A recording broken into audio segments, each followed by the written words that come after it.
ಪಶ್ಚಿಮ ಘಟ್ಟಗಳು, ಮಲೆನಾಡು ಮತ್ತು ಕರಾವಳಿ ಹೇಗೆ ಸೃಷ್ಟಿಯಾಯಿತು ಎಂದು ತಿಳಿಯಲು 120 ಮಿಲಿಯನ್ ವರ್ಷಗಳಷ್ಟು ಹಿಂದೆ ಹೋಗಬೇಕಾಗುತ್ತದೆ.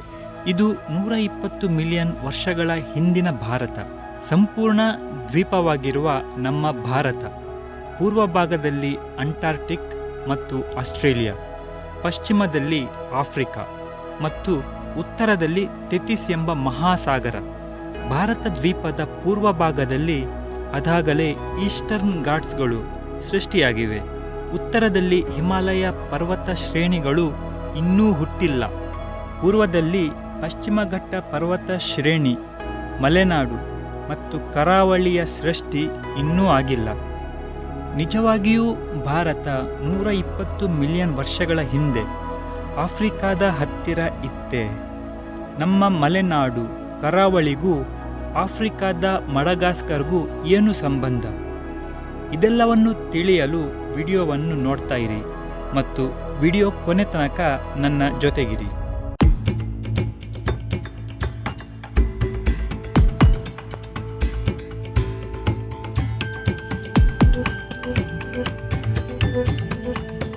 ಸಾವಿರದ 1912ರಲ್ಲಿ ಜರ್ಮನಿ ದೇಶದ ಹವಾಮಾನ ತಜ್ಞರಾಗಿರುವ ಆಲ್ಫ್ರೆಡ್ ವೆಗ್ನಾರ್ ಎಂಬವರು ಕಾಂಟಿನೆಂಟಲ್ ಡ್ರಿಫ್ಟ್ ಅಥವಾ ತೇಲುವ ಭೂಖಂಡಗಳು ಎಂಬ ಥಿಯರಿಯನ್ನು ಮುಂದಿಡುತ್ತಾರೆ. ಉತ್ತರ ಅಮೆರಿಕ ಮತ್ತು ದಕ್ಷಿಣ ಅಮೆರಿಕವನ್ನು ಹೇಗೆ ಒಂದು ಜಿಗ್ಸಾ ಪಜಲ್ ಪೀಸ್ನ ಹಾಗೆ ಆಫ್ರಿಕಾ ಜೊತೆಗೂಡಿಸಬಹುದು, ಹಾಗೆಯೇ ಭಾರತ, ಮಡಗಾಸ್ಕರ್ ಮತ್ತು ಆಫ್ರಿಕಾವನ್ನು ಜೊತೆಗೂಡಿಸಬಹುದು. ಈ ಸಿಂಗಲ್ ಯೋಚನೆಯೇ ಕಾಂಟಿನೆಂಟಲ್ ಡ್ರಿಫ್ಟ್ ಥಿಯರಿಗೆ ಪ್ರೇರಣೆ. ಆಲ್ಫ್ರೆಡ್ ವೆಗ್ನಾರ್ ಅವರು ತಮ್ಮ ಥಿಯರಿಯನ್ನು ಸಾಬೀತುಪಡಿಸಲು ಬಲವಾದ ಸಾಕ್ಷ್ಯಗಳನ್ನು ಒದಗಿಸುತ್ತಾರೆ. ಉದಾಹರಣೆಗೆ, ಭಾರತದಲ್ಲಿ ಸಿಕ್ಕಿದ ಪ್ರಾಣಿ ಮತ್ತು ಸಸ್ಯ ಪ್ರಭೇದಗಳ ಪಳೆಯುಳಿಕೆ ಅವಶೇಷಗಳು ಮಡಗಾಸ್ಕರ್ನಲ್ಲೂ ಸಿಗುತ್ತವೆ. ಭಾರತದಲ್ಲಿ ಕಂಡುಬರುವ ಪುರಾತನ ಬಂಡೆಗಳು ಮಡಗಾಸ್ಕರ್ನಲ್ಲೂ ಸಿಗುತ್ತವೆ. ಅಷ್ಟೇ ಅಲ್ಲ, ಎರಡೂ ಸಾಕ್ಷ್ಯಗಳು ಒಂದೇ ಕಾಲಘಟ್ಟಕ್ಕೆ ಸೇರಿದ್ದವು ಎಂದು ತಿಳಿದುಬರುತ್ತದೆ. ಭಾರತದ ದಕ್ಷಿಣ ತುದಿಯಿಂದ ಬರೋಬ್ಬರಿ 3800 ಕಿಲೋಮೀಟರ್ ದೂರದಲ್ಲಿರುವ, ಅದು ಕೂಡ ವಿಶಾಲವಾದ ಹಿಂದೂ ಮಹಾಸಾಗರ ಆಚೆಗಿರುವ ದ್ವೀಪ ರಾಷ್ಟ್ರವಾಗಿರುವ ಮಡಗಾಸ್ಕರ್ನಲ್ಲಿ ನಮ್ಮದೇ ದೇಶದ ಪ್ರಾಣಿ ಪಕ್ಷಿಗಳು, ಗಿಡ ಮರಗಳು, ನಮ್ಮದೇ ದೇಶದ ಭೌಗೋಳಿಕ ರಚನೆ ಒಂದೇ ಕಾಲದಲ್ಲಿ ಕಂಡು ಬರುತ್ತದೆಂದರೆ ಅದಕ್ಕೆ ಒಂದೇ ವಿಶ್ಲೇಷಣೆ ಕೊಡಲು ಸಾಧ್ಯ. ಹೌದು, ಆಲ್ಫ್ರೆಡ್ ವೆಗ್ನರ್ ಅವರು ಹೇಳಿದ ಪ್ರಕಾರ ಭಾರತ ಮತ್ತು ಮಡಗಾಸ್ಕರ್ 120 ಮಿಲಿಯನ್ ವರ್ಷಗಳ ಹಿಂದೆ ಒಂದೇ ಭೂಭಾಗವಾಗಿತ್ತು. ಅದು ಡೈನೋಸಾರ್ಗಳ ಜುರಾಸಿಕ್ ಯುಗವಾಗಿತ್ತು. ಒಂದಾಗಿದ್ದ ಭಾರತ ಮಡಗಾಸ್ಕರ್ ನೆಲದಲ್ಲಿ ದೈತ್ಯ ಡೈನೋಸಾರ್ಗಳ ಆಧಿಪತ್ಯವಿದ್ದ ಕಾಲವದು. ವಿವಿಧ ಪ್ರಾಣಿ ಪಕ್ಷಿಗಳು ಮತ್ತು ಸಸ್ಯ ಸಂಪತ್ತಿನಿಂದ ಕಂಗೊಳಿಸುತ್ತಿತ್ತು ಭಾರತ ಮಡಗಾಸ್ಕರ್. ಕಾಲಘಟ್ಟದಲ್ಲಿ ಇನ್ನೂ ಹಿಂದೆ ಹೋದರೆ ಭಾರತ, ಮಡಗಾಸ್ಕರ್ ಮತ್ತು ಆಫ್ರಿಕಾ ಹೀಗೆ ಎಲ್ಲವೂ ಪ್ಯಾಂಜಿಯಾ ಎಂಬ ವಿಶಾಲವಾದ ಭೂಖಂಡವಾಗಿತ್ತು. ಕ್ರಮೇಣ ಪ್ಯಾಂಜಿಯಾವು ಲೊರೇಸಿಯಾ ಮತ್ತು ಗೋಂಡ್ವಾನಾ ಎಂಬ ಎರಡು ಭೂಖಂಡಗಳಾಗುತ್ತವೆ. 180 ಮಿಲಿಯನ್ ವರ್ಷಗಳ ಹಿಂದೆ ಭಾರತ ಮಡಗಾಸ್ಕರ್ ಭೂಭಾಗವು ಆಫ್ರಿಕಾದಿಂದ ಬೇರ್ಪಡುತ್ತದೆ. ಕಣ್ಣಿಗೆ ಕಟ್ಟುವಂತೆ ಕಾಂಟಿನೆಂಟಲ್ ಡ್ರಿಫ್ಟ್ ಥಿಯರಿ ಮುಂದಿಟ್ಟ ಆಲ್ಫ್ರೆಡ್ ವೆಗ್ನರ್ ಅವರು ಭೂಪ್ರದೇಶಗಳು ಕಾಲಕ್ರಮೇಣ ಹೇಗೆ ಒಂದರಿಂದ ಒಂದು ದೂರ ಸರಿದವು ಮತ್ತು ಈಗಿರುವ ಸ್ಥಾನಕ್ಕೆ ಹೇಗೆ ಬಂದವು ಎಂದು ಎಕ್ಸ್ಪ್ಲೇನ್ ಮಾಡಲು ವಿಫಲರಾಗುತ್ತಾರೆ. 1930ರಲ್ಲಿ ಗ್ರೀನ್ಲ್ಯಾಂಡ್ನ -60 ಡಿಗ್ರಿ ಸೆಂಟಿಗ್ರೇಡ್ನಲ್ಲಿ ವಾತಾವರಣ ಮತ್ತು ಹವಾಮಾನ ಡೇಟಾ ಸಂಗ್ರಹಿಸುವ ಅಸಾಮಾನ್ಯ ಸಾಹಸದಲ್ಲೇ ಅವರು ವಿಧಿವಶರಾಗುತ್ತಾರೆ. 37 ವರ್ಷಗಳ ನಂತರ, ಅಂದರೆ 1967ರಲ್ಲಿ ಅಮೆರಿಕ ದೇಶದ ಮ್ಯಾರಿ ಥಾರ್ಪ್ ಅವರು ಬ್ರೂಸ್ ಹೀಸನ್ ಅವರ ಜೊತೆ ಸೇರಿ 30 ವರ್ಷಗಳ ಡೇಟಾ ಕ್ರೋಢೀಕರಿಸಿ ಆಳ ಸಮುದ್ರ ಸಾಗರಗಳ ನಿಖರವಾದ ಮ್ಯಾಪ್ ಸೃಷ್ಟಿಸುವಾಗ ಕಾಂಟಿನೆಂಟಲ್ ಡ್ರಿಫ್ಟ್ ಹಿಂದಿರುವ ರಹಸ್ಯ ಬಯಲಾಗುತ್ತದೆ. ಆಫ್ರಿಕಾದ ಮಡಗಾಸ್ಕರ್ನಲ್ಲಿ ಸೃಷ್ಟಿಯಾದ ಮಲೆನಾಡು ಕರಾವಳಿ ಇದರ ಹಿಂದಿರುವ ರಹಸ್ಯ ಕೂಡ ಬಯಲಾಗುತ್ತದೆ. ಭೂಖಂಡಗಳ ನಡುವೆ ಸಾಗರಗಳ ಆಳದಲ್ಲಿ ಭೂಗರ್ಭದಿಂದ ಹೊರಬರುತ್ತಿರುವ ಲಾವಾವು ಹೊಸ ಹೊಸ ಪರ್ವತ ಶ್ರೇಣಿಗಳನ್ನೇ ಸೃಷ್ಟಿಸುತ್ತಿತ್ತು. ಈ ಪರ್ವತ ಶ್ರೇಣಿಗಳ ಉದ್ದಕ್ಕೂ ನೆಲವು ಎರಡೂ ಬದಿಗಳಲ್ಲಿ ದೂರಕ್ಕೆ ಸರಿದು ಸಮುದ್ರ ತಳವು ಹೊರಚಾಚುತ್ತಿತ್ತು. ಈ ಪ್ರಕ್ರಿಯೆಗೆ ವಿಜ್ಞಾನಿಗಳು ಸೀ ಫ್ಲೋರ್ ಸ್ಪ್ರೆಡ್ಡಿಂಗ್ ಎಂದು ಕರೆಯುತ್ತಾರೆ. ಹೌದು, ಸಮುದ್ರದ ಆಳದಲ್ಲಿರುವ ತಳವು ಕನ್ವೇಯರ್ ಬೆಲ್ಟ್ನ ಹಾಗೆ ಚಲಿಸುತ್ತದೆ. ಭೂಪ್ರದೇಶ ಮತ್ತು ಸಮುದ್ರ ತಳವು ಒಂದು ಪ್ಲೇಟ್ನ ಹಾಗೆ ಭೂಮಿಯ ಒಳಗಿರುವ ಕೊತ ಕೊತ ಕುದಿಯುವ ಲಾವಾದ ಮೇಲೆ ತೇಲುವ ಪ್ರಕ್ರಿಯೆಯನ್ನು ಪ್ಲೇಟ್ ಟೆಕ್ಟಾನಿಕ್ಸ್ ಎಂದು ಕರೆಯುತ್ತಾರೆ. ಕುದಿಯುವ ಲಾವಾ ಹೊರಚಿಮ್ಮುವ ಈ ಎರಡೂ ಟೆಕ್ಟಾನಿಕ್ ಪ್ಲೇಟ್ಗಳ ನಡುವಿನಲ್ಲಿ ಸೃಷ್ಟಿಯಾಗುತ್ತಿರುವ ಹೊಸ ಭೂರಚನೆಯನ್ನು ಮಿಡ್ ಓಷನ್ ರಿಡ್ಜ್ ಎಂದು ಕರೆಯುತ್ತಾರೆ. ಈ ಮಿಡ್ ಓಷನ್ ರಿಡ್ಜ್ನ ಎರಡೂ ಬದಿಯಲ್ಲಿ ಹೊಸ ನೆಲವು ಸೃಷ್ಟಿಯಾಗಿ ದೂರಕ್ಕೆ ಸರಿಯುತ್ತಿರುತ್ತದೆ. ಸುಮಾರು 100 ಮಿಲಿಯನ್ ವರ್ಷಗಳ ಹಿಂದೆ ಒಂದಕ್ಕೊಂದು ಅಂಟಿಕೊಂಡಿರುವ ಭಾರತ ಮತ್ತು ಮಡಗಾಸ್ಕರ್ ಭೂಖಂಡದ ಕೆಳಗೆ ಇಂಥದ್ದೇ ಒಂದು ರಿಡ್ಜ್ ಜನ್ಮ ತಾಳುತ್ತದೆ. ನಾನು ಹೇಳಲು ಹೊರಟಿರುವುದು ಭಾರತ ಮತ್ತು ಮಡಗಾಸ್ಕರ್ ನಡುವೆ ವರ್ತಮಾನದಲ್ಲಿ ಇರುವ ಕಾರ್ಲ್ಸ್ಬರ್ಗ್ ಹೆಸರಿನ ಹಿಂದೂ ಮಹಾಸಾಗರದ ಆಳದಲ್ಲಿರುವ ರಿಡ್ಜ್ ಬಗ್ಗೆ. ಕಾರ್ಲ್ಸ್ಬರ್ಗ್ ರಿಡ್ಜ್ ಹೇಗೆ ಹುಟ್ಟಿತು ಎಂದು ತಿಳಿಯಲು ಮೆರಿಯಾನ್ ಎಂಬ ಭಯಾನಕ ಹಾಟ್ಸ್ಪಾಟ್ ಬಗ್ಗೆ ತಿಳಿಯಲೇಬೇಕಾಗುತ್ತದೆ. ಭೂಮಿಯ 2900 ಕಿಲೋಮೀಟರ್ ಆಳದಲ್ಲಿರುವ 3800 ಡಿಗ್ರಿ ಸೆಲ್ಸಿಯಸ್ ಕೊತ ಕೊತ ಕುದಿಯುವ ಲಾವಾವು ಮೇಲ್ಮುಖವಾಗಿ ಚಲಿಸಿ ಹೊರಚಿಮ್ಮುವ ಪ್ರದೇಶವನ್ನು ಹಾಟ್ಸ್ಪಾಟ್ ಎಂದು ಕರೆಯುತ್ತಾರೆ. ಭೂಮಿಯ ಟೆಕ್ಟಾನಿಕ್ ಪ್ಲೇಟ್ ಚಲಿಸುತ್ತಿದ್ದರೆ ಹಾಟ್ಸ್ಪಾಟ್ ಸ್ಥಿರವಾಗಿರುತ್ತದೆ. ಹಲವು ಮಿಲಿಯನ್ ವರ್ಷಗಳ ಅವಧಿಯಲ್ಲಿ ನಡೆಯುವ ಈ ಪ್ರಕ್ರಿಯೆಯಿಂದ ಹೊಸ ಹೊಸ ದ್ವೀಪ ಸಮೂಹಗಳು ಒಂದರ ಹಿಂದೆ ಒಂದರಂತೆ ಸೃಷ್ಟಿಯಾಗುತ್ತಿರುತ್ತವೆ. 180 ಮಿಲಿಯನ್ ವರ್ಷಗಳ ಹಿಂದೆ ಆಫ್ರಿಕಾದಿಂದ ಬೇರ್ಪಟ್ಟ ಅಖಂಡ ಭಾರತ ಮಡಗಾಸ್ಕರ್ ದಕ್ಷಿಣಾಭಿಮುಖವಾಗಿ 80 ಮಿಲಿಯನ್ ವರ್ಷಗಳಷ್ಟು ಜೊತೆಯಾಗಿ ಸಾಗಿ ಕೊನೆಗೆ ಇಂತಹುದೇ ಒಂದು ಭಯಾನಕ ಹಾಟ್ಸ್ಪಾಟ್ ಮೇಲೆ ಬಂದು ನಿಲ್ಲುತ್ತದೆ. ಇದುವೇ ಮೆರಿಯಾನ್ ಹಾಟ್ಸ್ಪಾಟ್. ಕೆಲವೇ ಮಿಲಿಯನ್ ವರ್ಷಗಳಲ್ಲಿ ಈ ಹಾಟ್ಸ್ಪಾಟ್ ಭೂಮಿಯಡಿಯಲ್ಲಿರುವ ಮ್ಯಾಗ್ಮಾ ಮ್ಯಾಂಟಲ್ಗೆ ಒಂದು ಸರ್ಕ್ಯುಲರ್ ಕನ್ವೆಕ್ಷನ್ ಮೂವ್ಮೆಂಟ್ ಕೊಡುತ್ತದೆ. ಭೂಮಿಯಡಿಯಲ್ಲಿ ಮೇಲೇಳುವ ಈ ಬಿಸಿ ಲಾವಾ ಮೇಲ್ಮುಖ ಒತ್ತಡವು ಭಾರತ ಮಡಗಾಸ್ಕರ್ ಸೇರಿರುವ ಉದ್ದಕ್ಕೂ ನೆಲವನ್ನು ಮೇಲಕ್ಕೆ ತಳ್ಳುತ್ತದೆ ಮತ್ತು ಎರಡೂ ಬದಿಗಳಲ್ಲಿ ಇಳಿಜಾರು ಪ್ರದೇಶವನ್ನು ಸೃಷ್ಟಿಸುತ್ತದೆ. ಹೀಗೆ ಸ್ಟ್ರೆಚ್ ಆಗುತ್ತಿರುವ ಭೂಮಿಯ ಮೇಲ್ಪದರದಲ್ಲಿ ಉದ್ದಕ್ಕೂ ಫಾಲ್ಟ್ಸ್ ಇರುವಲ್ಲೆಲ್ಲ ಫ್ರ್ಯಾಕ್ಚರ್ಸ್ ಅಥವಾ ಕ್ರ್ಯಾಕ್ಸ್ ಮೂಡಿಬರುತ್ತದೆ. ಮಿಲಿಯನ್ ವರ್ಷಗಳ ಕಾಲ ನಡೆಯುವ ಈ ಪ್ರಕ್ರಿಯೆಯಿಂದ ಟಿಲ್ಟೆಡ್ ಬ್ಲಾಕ್ ಮೌಂಟೇನ್ಸ್ ರಚನೆಯಾಗುತ್ತದೆ. ಹೀಗೆ ರಚನೆಯಾದ ಪರ್ವತ ಶ್ರೇಣಿಯ ಒಂದು ಭಾಗವು ಇಳಿಜಾರು ಪ್ರದೇಶದಿಂದ ಕೂಡಿದ್ದರೆ ಇನ್ನೊಂದು ಭಾಗವು ಕಡಿದಾದ ರಚನೆಯನ್ನು ಹೊಂದಿರುತ್ತದೆ. ಕೇಕ್ ಕಟ್ ಮಾಡಿದ ಹಾಗಿರುವ ಈ ರಚನೆಯನ್ನು ಎಸ್ಕಾರ್ಪ್ಮೆಂಟ್ಸ್ ಎಂದು ಕರೆಯುತ್ತಾರೆ. ಪೂರ್ವಾಭಿಮುಖವಾಗಿರುವ ಈ ಎಸ್ಕಾರ್ಪ್ಮೆಂಟ್ಸ್ಗಳು ಕಾಲಕ್ರಮೇಣ ಮಾನ್ಸೂನ್ ಮಳೆಯ ಪ್ರಭಾವದಿಂದ ಭೂಕುಸಿತ ಅಥವಾ ಲ್ಯಾಂಡ್ ಸ್ಲೈಡ್ಗೆ ಒಳಗಾಗುತ್ತವೆ. ಗೂಗಲ್ ಅರ್ತ್ನಲ್ಲಿ ನೀವೊಮ್ಮೆ ಪಶ್ಚಿಮ ಘಟ್ಟ ಪರ್ವತ ಶ್ರೇಣಿಗಳನ್ನು ಝೂಮ್ ಮಾಡಿ ನೋಡಿದರೆ ಪೂರ್ವ ಭಾಗದಲ್ಲಿ ಇಳಿಜಾರು ಪ್ರದೇಶ ಮತ್ತು ಪಶ್ಚಿಮ ಭಾಗದಲ್ಲಿ ಅಪಾರ ಭೂಕುಸಿತವಾದ ಪ್ರದೇಶಗಳನ್ನು ನೋಡಬಹುದು. ಪಶ್ಚಿಮ ಘಟ್ಟಗಳ ಮಿರರ್ ಇಮೇಜ್ನಂತೆ ಮಡಗಾಸ್ಕರ್ನ ಪೂರ್ವ ಭಾಗದಲ್ಲೂ ಪರ್ವತ ಶ್ರೇಣಿಗಳ ರಚನೆಯಾಗುತ್ತದೆ.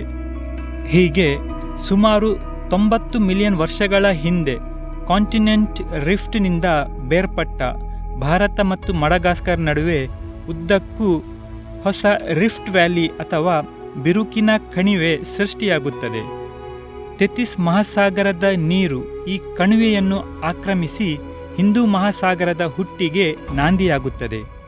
ಅದಾಗಲೇ ಹುಟ್ಟಿದ ಹಿಂದೂ ಮಹಾಸಾಗರದ ಆಳದಲ್ಲಿ mid oceanic ridge Madagascar tectonic ಪ್ಲೇಟನ್ನು ಆಫ್ರಿಕಾ ಕಡೆ ಮತ್ತು ಇಂಡಿಯನ್ ಟೆಕ್ಟಾನಿಕ್ ಪ್ಲೇಟನ್ನು ಏಷ್ಯಾ ಕಡೆ ನಿರಂತರವಾಗಿ ದೂಡುತ್ತಿತ್ತು. ಪಕ್ಕದಲ್ಲೇ ಬೃಹತ್ ಆಫ್ರಿಕನ್ ಟೆಕ್ಟಾನಿಕ್ ಪ್ಲೇಟ್ ಇರುವಿಕೆಯಿಂದ ಮಡಗಾಸ್ಕರ್ ಆಲ್ಮೋಸ್ಟ್ ಸೇಮ್ ಪೊಸಿಷನ್ನಲ್ಲಿ ಉಳ್ಕೊಂಡ್ರೆ ಭಾರತ ಮಾತ್ರ ಈಶಾನ್ಯ ದಿಕ್ಕಿನಲ್ಲಿ ಏಷ್ಯಾ ಕಡೆ ತನ್ನ ಪ್ರಯಾಣ ಮುಂದುವರಿಸುತ್ತದೆ. ಹೀಗೆ ಸುಮಾರು 23 ಮಿಲಿಯನ್ ವರ್ಷಗಳ ದೀರ್ಘ ಪ್ರಯಾಣದ ಬಳಿಕ ಭಾರತಕ್ಕೆ ಇನ್ನೊಂದು ಭಯಾನಕ ಹಾಟ್ಸ್ಪಾಟ್ ಎದುರಾಗುತ್ತದೆ. ಅದುವೇ ರಿಯೂನಿಯನ್ ಹಾಟ್ಸ್ಪಾಟ್. ಭಾರತದ ಕಾಂಟಿನೆಂಟಲ್ ಪ್ಲೇಟ್ ನೋಡುವುದಾದರೆ ಇಲ್ಲಿ ನಟ್ಟ ನಡುವೆ ನರ್ಮದಾ ಸೋನ್ ಎಂಬ ದುರ್ಬಲವಾದ ಭೌಗೋಳಿಕ ರಚನೆ ಇದೆ. ಯಾವಾಗ ಈ ರಿಯೂನಿಯನ್ ಹಾಟ್ಸ್ಪಾಟ್ ನರ್ಮದಾ ಸೋನ್ ಪ್ರದೇಶದ ತಳಭಾಗ ತಲುಪುತ್ತೋ ಆಗ ಅಪಾರ ಪ್ರಮಾಣದ ಲಾವಾವು ಹೊರಚಿಮ್ಮಲು ಶುರುವಾಗುತ್ತದೆ. 67 ಮಿಲಿಯನ್ ವರ್ಷಗಳ ಹಿಂದೆ ಶುರುವಾದ ಈ ಪ್ರಕ್ರಿಯೆಯು ಮುಂದಿನ 1 ಮಿಲಿಯನ್ ವರ್ಷಗಳ ಕಾಲ ನಡೆದು 1.5 ಮಿಲಿಯನ್ ಚದರ ಕಿಲೋಮೀಟರ್ ಪ್ರದೇಶವನ್ನು ಆವರಿಸುತ್ತದೆ. ಭಾರತದ ಪೂರ್ವದಿಂದ ಪಶ್ಚಿಮದವರೆಗೂ ಹರಿದ ಈ ಬೃಹತ್ ಪ್ರಮಾಣದ ಲಾವಾವು ಡೆಕ್ಕನ್ ಪ್ಲಾಟ್ಯೂ ಎಂಬ ಭೂರಚನೆಯನ್ನೇ ಸೃಷ್ಟಿಸುತ್ತದೆ. ಒಂದರ ಮೇಲೊಂದು ಹರಿದ ಲಾವಾವು ಡೆಕ್ಕನ್ ಟ್ರ್ಯಾಪ್ಸ್ ಎಂಬ ಬಹುಪದರದ ಮೆಟ್ಟಿಲುಗಳ ಪರ್ವತ ಶ್ರೇಣಿಯನ್ನೇ ಸೃಷ್ಟಿಸುತ್ತದೆ. ನೀವು ಮಹಾರಾಷ್ಟ್ರ ಕಡೆ ಹೋದರೆ ಅಲ್ಲಿನ ಫಲವತ್ತಾದ ಕಪ್ಪು ಮಣ್ಣು ಮತ್ತು ಪದರಗಳಿಂದ ಕೂಡಿದ ಪರ್ವತ ಶ್ರೇಣಿಗಳನ್ನು ನೋಡಬಹುದು. ಭಾರತ ದ್ವೀಪದಲ್ಲಿ ನಡೆದ ಈ ಬೃಹತ್ ಪ್ರಮಾಣದ ಐತಿಹಾಸಿಕ ವಾಲ್ಕ್ಯಾನಿಕ್ ಇರಪ್ಷನ್ನಿಂದ ಸಮುದ್ರದ ನೀರಿನ ಸರಾಸರಿ ಉಷ್ಣಾಂಶವು 5 ಡಿಗ್ರಿ ಸೆಲ್ಸಿಯಸ್ನಷ್ಟು ಹೆಚ್ಚಾಗುತ್ತದೆ. Carbon dioxide, sulphur dioxide, mercury, iridium ಜ್ವಾಲಾಮುಖಿ ಸ್ಫೋಟದಿಂದ ಹೊರಬಂದು ಭೂಮಿಯ ವಾತಾವರಣವನ್ನು ವಿಷಕಾರಿಯಾಗಿಸಿ ಸಮುದ್ರವನ್ನು ಆಸಿಡಿಕ್ ಆಗಿಸುತ್ತದೆ. ಸತತ 30 ವರ್ಷಗಳ ಕಾಲ ಡೆಕ್ಕನ್ ಟ್ರ್ಯಾಪ್ಸ್ನ ಮೇಲೆ ಅಧ್ಯಯನ ನಡೆಸಿದ ಸ್ವಿಟ್ಜರ್ಲ್ಯಾಂಡ್ನ ಜಿಯೋಲಜಿಸ್ಟ್ ಗೆರ್ಟಾ ಕೆಲ್ಲರ್ ಪ್ರಕಾರ 67 ಮಿಲಿಯನ್ ವರ್ಷಗಳ ಹಿಂದೆ ನಡೆದ ಈ ಪ್ರಕ್ರಿಯೆಯೇ ಭೂಮಿಯ ಮೇಲೆ ಡೈನೋಸಾರ್ ಸೇರಿ 75% ಜೀವಿಗಳ ಅವನತಿಯ ಮಾಸ್ ಎಕ್ಸ್ಟಿಂಕ್ಷನ್ ಇವೆಂಟ್ಗೆ ಕಾರಣವಾಗಿದೆ. ಮತ್ತು ನಾನು ನೀವು ಅಂದುಕೊಂಡಂತೆ ಡೈನೋಸಾರ್ಗಳ ಅವನತಿಗೆ ಚಿಕ್ಸ್ಲಬ್ ಕ್ರೇಟರ್ ನಿರ್ಮಾಣಕ್ಕೆ ಕಾರಣವಾದ ಆಸ್ಟ್ರಾಯ್ಡ್ ಇಂಪ್ಯಾಕ್ಟ್ ಅಲ್ಲವೇ ಅಲ್ಲ. ಮಾಸ್ ಎಕ್ಸ್ಟಿಂಕ್ಷನ್ ಇವೆಂಟ್ಗೆ ಆಸ್ಟ್ರಾಯ್ಡ್ ಇಂಪ್ಯಾಕ್ಟ್ ಮತ್ತು ವಾಲ್ಕ್ಯಾನಿಕ್ ಇರಪ್ಷನ್ ಇವೆರಡೂ ಮಂಚೂಣಿಯಲ್ಲಿರುವ ಸಿದ್ಧಾಂತಗಳು. 2022ರಲ್ಲಿ ವಿಜ್ಞಾನಿಗಳು ಈ ಎರಡೂ ಸಿದ್ಧಾಂತಗಳನ್ನು ಬೆಂಬಲಿಸುವ ಜಿಯಾಲಜಿಸ್ಟ್ಗಳನ್ನು ಹೊರಗಿಟ್ಟು ಲಭ್ಯವಿರುವ ಎಲ್ಲ ಡೇಟಾವನ್ನು 130 ಇಂಟರ್ ಕನೆಕ್ಟೆಡ್ ಪ್ರೊಸೆಸರ್ಸ್ಗಳನ್ನೊಳಗೊಂಡ ಸೂಪರ್ ಕಂಪ್ಯೂಟರ್ಗೆ ಫೀಡ್ ಮಾಡುತ್ತಾರೆ ಮತ್ತು ರಿವರ್ಸ್ ಇಂಜಿನಿಯರ್ಡ್ ಮಾಡೆಲ್ನ ಅಲ್ಗೋರಿಥಮ್ ರನ್ ಮಾಡ್ತಾರೆ. ಕೊನೆಗೂ ಡೈನೋಸಾರ್ಗಳ ಅಳಿವಿಗೆ ಕಾರಣವೇನೆಂಬ ವಿಚಾರದಲ್ಲಿ ನಡೆಯುತ್ತಿರುವ ದಶಕಗಳ ಗೊಂದಲಕ್ಕೆ ತಾರ್ಕಿಕ ಅಂತ್ಯ ಸಿಗುತ್ತದೆ. ಭೂಮಿಯಲ್ಲಿ ಡೈನೋಸಾರ್ಗಳ ಜೊತೆ 75% ಜೀವಿಗಳ ಅವನತಿಗೆ ಆಸ್ಟ್ರಾಯ್ಡ್ ಇಂಪ್ಯಾಕ್ಟ್ ಕಾರಣ ಅಲ್ಲ, ಬದಲಾಗಿ ವಾಲ್ಕ್ಯಾನಿಕ್ ಇರಪ್ಷನ್ನಿಂದ ಬಂದ ಅಪಾರ ಪ್ರಮಾಣದ ಕಾರ್ಬನ್ ಡೈಆಕ್ಸೈಡ್ ಮತ್ತು ಸಲ್ಫರ್ ಡೈಆಕ್ಸೈಡ್ ಗ್ರೀನ್ ಹೌಸ್ ಗ್ಯಾಸ್ಗಳು. ಹೌದು, ಡೈನೋಸಾರ್ಗಳ ಅವನತಿಗೆ ಮುಖ್ಯ ಕಾರಣ ಕ್ಲೈಮೇಟ್ ಚೇಂಜ್. ವಿಜ್ಞಾನಿಗಳ ಈ ಐತಿಹಾಸಿಕ ತೀರ್ಪು ಗೆರ್ಟಾ ಕೆಲ್ಲರ್ ಅವರ 3 ದಶಕಗಳ ಡೆಕ್ಕನ್ ಟ್ರ್ಯಾಪ್ಸ್ ಮೇಲೆ ನಡೆಸಿದ ಅಧ್ಯಯನಕ್ಕೆ ಸಂದ ಗೌರವಯುತ ವಿಜಯವಾಗಿದೆ. ಒಂದು ವೇಳೆ ಭೂಮಿಯಲ್ಲಿ ಡೈನೋಸಾರ್ಗಳ ಅಂತ್ಯ ಆಗದೇ ಇರುತ್ತಿದ್ದರೆ ಇಂದು ಮಾನವ ಈ ಭೂಮಿಯಲ್ಲಿ ಖಂಡಿತ ಇರುತ್ತಿರಲಿಲ್ಲ. ಭಾರತ ದ್ವೀಪದಲ್ಲಿ ನಡೆದ ಈ ವಿದ್ಯಮಾನವು ಹೊಸ ಜೀವಿಗಳ ಉದಯಕ್ಕೆ ಅಡಿಪಾಯ ಇಟ್ಟಿತ್ತು. ಆದರೆ ಭಾರತ ಮಾತ್ರ ಇದರಿಂದ ಜರ್ಜರಿತವಾಗಿ ಹೋಗಿತ್ತು. ಸಿಷೆಲ್ಸ್ ದ್ವೀಪ ಸಮೂಹಗಳಿರುವ ಮೆಸ್ಕರೀನ್ ಪ್ಲಾಟ್ಯೂ ಮತ್ತು ಇಂಡಿಯನ್ ಪ್ಲಾಟ್ಯೂ ಇಬ್ಬಾಗವಾಗಿ ಹೋಗುತ್ತದೆ ಮತ್ತು ಇಂಡಿಯನ್ ಪ್ಲೇಟ್ ಕ್ರಸ್ಟ್ನ ಥಿಕ್ನೆಸ್ ಕೂಡ ಗಮನಾರ್ಹವಾಗಿ ಕಡಿಮೆಯಾಗುತ್ತದೆ. ವರ್ಷಕ್ಕೆ 3.5 ಸೆಂಟಿಮೀಟರ್ ವೇಗದಲ್ಲಿ ಚಲಿಸುತ್ತಿದ್ದ ಭಾರತ ಟೆಕ್ಟಾನಿಕ್ ಪ್ಲೇಟ್ ವರ್ಷಕ್ಕೆ 15 ಸೆಂಟಿಮೀಟರ್ ವೇಗವನ್ನು ಪಡೆಯುತ್ತದೆ. ಹೀಗೆ ಭಾರತ ಭೂಖಂಡವು ಇನ್ನೂ ಮುಂದಕ್ಕೆ ಹೋದ ಹಾಗೆ ರೀಯೂನಿಯನ್ ಹಾಟ್ಸ್ಪಾಟ್ ಹಿಂದೂ ಮಹಾಸಾಗರದಲ್ಲಿ ಉದ್ದಕ್ಕೂ ಹೊಸ ಹೊಸ ದ್ವೀಪಗಳ ಸಮೂಹವನ್ನೇ ಸೃಷ್ಟಿಸುತ್ತದೆ. ಲಕ್ಷದ್ವೀಪ, ಮಾಲ್ಡೀವ್ಸ್, ಚಕೋಸ್, ಮೊರಿಷಿಯಸ್, ರೀಯೂನಿಯನ್ ಇವೆಲ್ಲವೂ ಇದೇ ಹಾಟ್ಸ್ಪಾಟ್ ಉಗುಳಿದ ಲಾವಾದಿಂದ ಸೃಷ್ಟಿಯಾದ ದ್ವೀಪ ಸಮೂಹಗಳು. ಸದ್ಯಕ್ಕೆ ಈ ಹಾಟ್ಸ್ಪಾಟ್ ರೀಯೂನಿಯನ್ ದ್ವೀಪದಲ್ಲಿರುವ ಪಿಟೋನ್ ಡಿ ಲಾ ಫರ್ನೆಸ್ ಎಂಬ ಜ್ವಾಲಾಮುಖಿಯಲ್ಲಿ ನೋಡಬಹುದು. ಕೇವಲ 2 ಮಿಲಿಯನ್ ವರ್ಷಗಳ ಹಿಂದೆ ಹುಟ್ಟಿಸಿದ ಈ ದ್ವೀಪವನ್ನು ರೀಯೂನಿಯನ್ ಹಾಟ್ಸ್ಪಾಟ್ ಇನ್ನೂ ಸೃಷ್ಟಿಸುವ ಕಾರ್ಯದಲ್ಲಿ ಮಗ್ನವಾಗಿದೆ. ಸಾವಿರಾರು ಪ್ರವಾಸಿಗರು ರೀಯೂನಿಯನ್ ಹಾಟ್ಸ್ಪಾಟ್, ರೀಯೂನಿಯನ್ ಐಲ್ಯಾಂಡ್ ಅನ್ನು ಸೃಷ್ಟಿಸುವ ಈ ಅಪೂರ್ವ ಪ್ರಕ್ರಿಯೆಯನ್ನು ನೋಡಲು ಇಲ್ಲಿಗೆ ಬರುತ್ತಾರೆ. ಈಗ ಭಾರತ ಸೃಷ್ಟಿಗೊಳ್ಳುವ ಹಿಂದಿನ ಕಾಲಘಟ್ಟಕ್ಕೆ ಬರುವ ವರ್ಷಕ್ಕೆ 15 ಸೆಂಟಿಮೀಟರ್ ವೇಗದಲ್ಲಿ ಚಲಿಸುತ್ತಿರುವ ಭಾರತದ ಟೆಕ್ಟಾನಿಕ್ ಪ್ಲೇಟ್ ದಕ್ಷಿಣದಲ್ಲಿ ಹಿಂದೂ ಮಹಾಸಾಗರವನ್ನು ವಿಸ್ತರಿಸುತ್ತಿದ್ದರೆ ಉತ್ತರದಲ್ಲಿ ತೆತಿಸ್ ಮಹಾಸಾಗರವನ್ನು ಕ್ಷೀಣಿಸುತ್ತಾ ಸುಮಾರು 55 ಮಿಲಿಯನ್ ವರ್ಷಗಳ ಹಿಂದೆ ಯುರೇಷಿಯಾ ಟೆಕ್ಟಾನಿಕ್ ಪ್ಲೇಟ್ಗೆ ಬಂದು ಅಪ್ಪಳಿಸುತ್ತದೆ. ಮುಂದಿನ ಸುಮಾರು 5 ಮಿಲಿಯನ್ ವರ್ಷಗಳ ಅವಧಿಯಲ್ಲಿ ತೆತಿಸ್ ಮಹಾಸಾಗರದ ಪ್ಲೇಟ್ ಯುರೇಷಿಯಾ ಪ್ಲೇಟ್ನ ಅಡಿಭಾಗವನ್ನು ಸೇರುತ್ತದೆ. ಈ ಪ್ರಕ್ರಿಯೆಯಿಂದ ಯುರೇಷಿಯಾದ ವಿಶಾಲ ಪ್ರದೇಶವು ಮೇಲಕ್ಕೆ ತಳ್ಳಲ್ಪಡುತ್ತದೆ. ಮುಂದಕ್ಕೆ ಇದು ಟಿಬೆಟಿಯನ್ ಪ್ಲೇಟ್ ಎಂದು ಕರೆಸಿಕೊಳ್ಳುತ್ತದೆ. ಸಬ್ಡಕ್ಷನ್ ಎಂದು ಕರೆಯಲ್ಪಡುವ ಈ ಪ್ರಕ್ರಿಯೆಯಿಂದ ಟಿಬೆಟಿಯನ್ ಪ್ಲೇಟ್ನ ಉದ್ದಕ್ಕೂ ವೋಲ್ಕ್ಯಾನಿಕ್ ಮೌಂಟನ್ಸ್ ಸೃಷ್ಟಿಯಾಗುತ್ತವೆ. ಇವುಗಳನ್ನು ನಾವು ಟ್ರಾನ್ಸ್ ಹಿಮಾಲಯನ್ ಮೌಂಟನ್ಸ್ ಎಂದು ಕರೆಯುತ್ತೇವೆ. ಇಂಡಿಯನ್ ಪ್ಲೇಟ್ ಇನ್ನೂ ಮುಂದಕ್ಕೆ ಬಂದ ಹಾಗೆ ತೆತಿಸ್ ಮಹಾಸಾಗರದ ಪ್ಲೇಟ್ ಕೂಡ ಮೇಲಕ್ಕೆ ತಳ್ಳಲ್ಪಡುತ್ತದೆ. ಈ ರೀತಿಯಾಗಿ ಸೃಷ್ಟಿಯಾದ ಪರ್ವತ ಶ್ರೇಣಿಯನ್ನು ಥೆಥಿಯನ್ ಹಿಮಾಲಯ ಮೌಂಟನ್ಸ್ ಎಂದು ಕರೆಯುತ್ತೇವೆ. ಇವುಗಳಲ್ಲಿ ಸಮುದ್ರದ ಸೆಡಿಮೆಂಟರಿ ರಾಕ್ಸ್ ಮತ್ತು ಸಮುದ್ರ ಜೀವಿಗಳ ಫಾಸಿಲ್ಸ್ ಅಥವಾ ಪಳೆಯುಳಿಕೆ ಯಥೇಚ್ಛವಾಗಿ ಕಾಣಬಹುದು. ಇಂಡಿಯನ್ ಪ್ಲೇಟ್ ಇನ್ನೂ ಮುಂದೆ ಹೋದ ಹಾಗೆ ತೆತಿಸ್ ಸಾಗರವು ಸಂಪೂರ್ಣ ಕಣ್ಮರೆಯಾಗುತ್ತದೆ ಮತ್ತು ಇಂಡಿಯನ್ ಪ್ಲೇಟ್ ಕೂಡ ಫೋಲ್ಡ್ ಆಗಿ ಮೊದಲು ಗ್ರೇಟರ್ ಹಿಮಾಲಯ ಶ್ರೇಣಿಯನ್ನು ಸೃಷ್ಟಿಸಿದರೆ ನಂತರ ಲೆಸ್ಸರ್ ಹಿಮಾಲಯ ಶ್ರೇಣಿಗಳನ್ನು ಸೃಷ್ಟಿಸುತ್ತದೆ. ಸುಮಾರು 55 ಮಿಲಿಯನ್ ವರ್ಷಗಳ ಹಿಂದೆ ಶುರುವಾದ ಹಿಮಾಲಯ ನಿರ್ಮಾಣದ ಕಾರ್ಯವು ಇಂದಿಗೂ ನಡೆಯುತ್ತಿದೆ. ಹೌದು, ಇಂದಿಗೂ ಇಂಡಿಯನ್ ಪ್ಲೇಟ್ ವರ್ಷಕ್ಕೆ 6.7 ಸೆಂಟಿಮೀಟರ್ ವೇಗದಲ್ಲಿ ಟಿಬೆಟ್ ಪ್ಲೇಟ್ನೊಳಗೆ ಸರಿಯುತ್ತಿದ್ದರೆ ಹಿಮಾಲಯ ಪರ್ವತಗಳು ವರ್ಷಕ್ಕೆ 0.5 ಸೆಂಟಿಮೀಟರ್ನಷ್ಟು ಎತ್ತರಕ್ಕೆ ಬೆಳೆಯುತ್ತಿವೆ. ಪ್ರಪಂಚದಲ್ಲೇ ಟಾಲೆಸ್ಟ್ ಯಟ್ ಯಂಗೆಸ್ಟ್ ಮೌಂಟನ್ಸ್ ಎಂಬ ಖ್ಯಾತಿಯು ಹಿಮಾಲಯ ಪರ್ವತ ಶ್ರೇಣಿಗೆ ಸಲ್ಲುತ್ತದೆ. ಆದರೆ ಈ ಖ್ಯಾತಿಯ ಹಿಂದೆ ಒಂದು ಕಳವಳಕಾರಿ ವಿದ್ಯಮಾನವು ನಡೆಯುತ್ತಿರುತ್ತದೆ.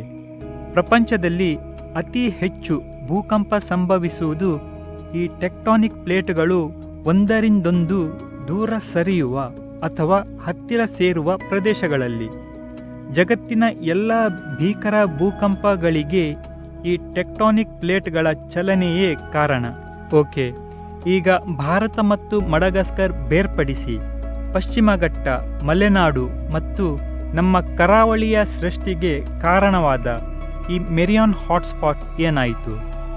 ಸೌತ್ ಆಫ್ರಿಕಾ ಮತ್ತು ಮಡಗಾಸ್ಕರ್ ನಡುವೆ ದಕ್ಷಿಣದಲ್ಲಿ ಹಿಂದೂ ಮಹಾಸಾಗರದಲ್ಲಿರುವ ಈ ಮೆರಿಯಾನ್ ಐಲ್ಯಾಂಡ್ನಲ್ಲಿ 100ಕ್ಕಿಂತಲೂ ಅಧಿಕ ಈ ಪುಟ್ಟ ಪುಟ್ಟ ಜ್ವಾಲಾಮುಖಿ ಪರ್ವತಗಳು ಉಗುಳುವ ಲಾವಾವೇ ಮೆರಿಯಾನ್ ಹಾಟ್ಸ್ಪಾಟ್.